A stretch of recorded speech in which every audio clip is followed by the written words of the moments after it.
La Mauritanie, située dans le nord-ouest du continent africain, entre l'océan Atlantique et le Sahara. La côte mesure 750 km de long et au milieu se trouve la capitale, Nouakchott. Mon pays est plutôt désertique. Seulement au sud, on trouve un peu plus de végétation dans une zone qu'on appelle le Sahel, ce qui signifie frange ou côte en arabe, une zone étroite symbolisant la transition entre le désert et le milieu tropical humide.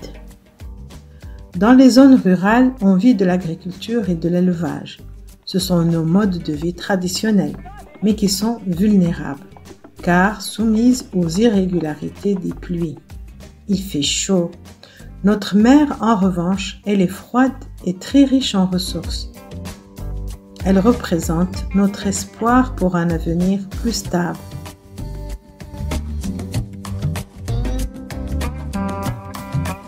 Mais d'où vient ce contraste marquant, résultat de ce désert chaud à côté de cette mer fertile et froide? Il y a une seule réponse à cela, le vent. Les alizés du nord assèchent la terre et fertilisent en même temps la mer. Pour trouver le carré de ce cercle, je vide la mer d'abord de son eau, et là, elle vous dévoile sa terre inconnue. Ce paysage mystérieux, avec sa zone peu profonde, le plateau continental, qui s'arrête soudain au bord de ce précipice vertigineux, à 100 mètres sous la surface de l'eau, le talus, qui s'enfonce jusqu'à 2000 mètres de profondeur. C'est ici où le vent fait remonter les eaux froides et riches en nutriments à la surface. Ce phénomène est aussi appelé upwelling.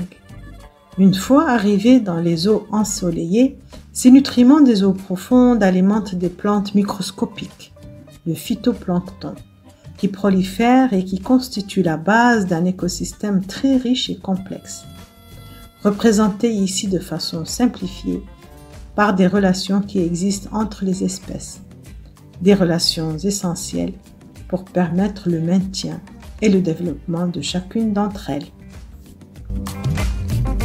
Notre mer fait partie du grand écosystème d'upwelling du courant de Canaries.